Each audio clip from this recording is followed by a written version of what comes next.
Howdy. This is Thomas Shapiro here with Think Real Estate in Portland, Oregon, as well as Dwell Realty in Vancouver, Washington. Hope everyone is having a great day so far.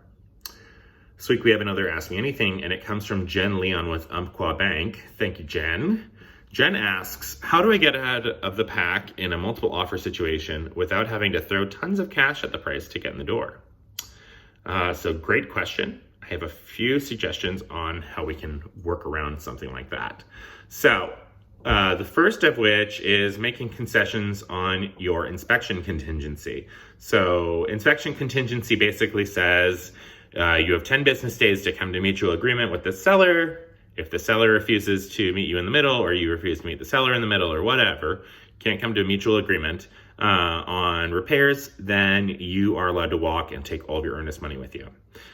So if you are making concessions here, some of the things you might want to consider are, this is not necessarily binding, but offering to only ask for the bare essentials. So if a sewer line needs to be replaced versus if there are some non-protected GFCI outlets or non-GFCI protected outlets.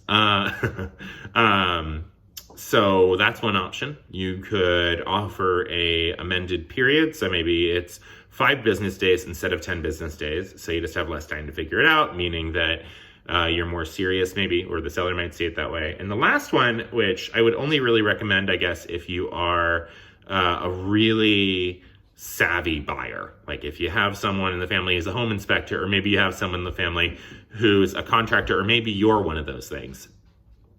Walk the house, get a sense of it, make sure that there aren't any major issues with it, or nothing is jumping out at you as concerning. In that sort of situation, I might recommend that you waive the inspection contingency altogether.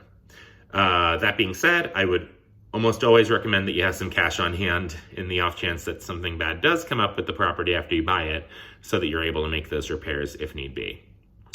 So that's one route that you could go with it. Another is waiving the appraisal contingency. So appraisal contingencies are basically the bank will come up with the value of the home based on walking it and seeing the comparable properties in the area.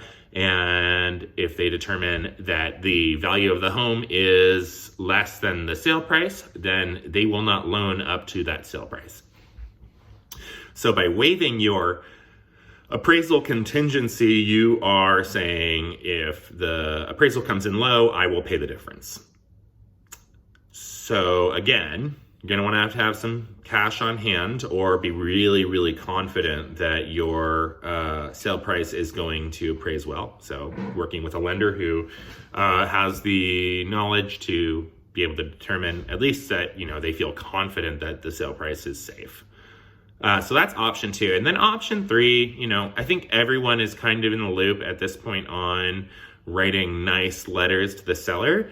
But really, if you have someone on your side who kind of is good at instructing you on writing a good letter on how you feel about the house and why you feel like you're perfect for it, sometimes the right letter can beat out other offers, even cash offers, just because some sellers are just emotional people and they want to make a decision based around their emotions rather than on the price point, assuming that they're not like in some major financial dire straits and they need to sell at a certain price. So those are 3 routes that you could go with it.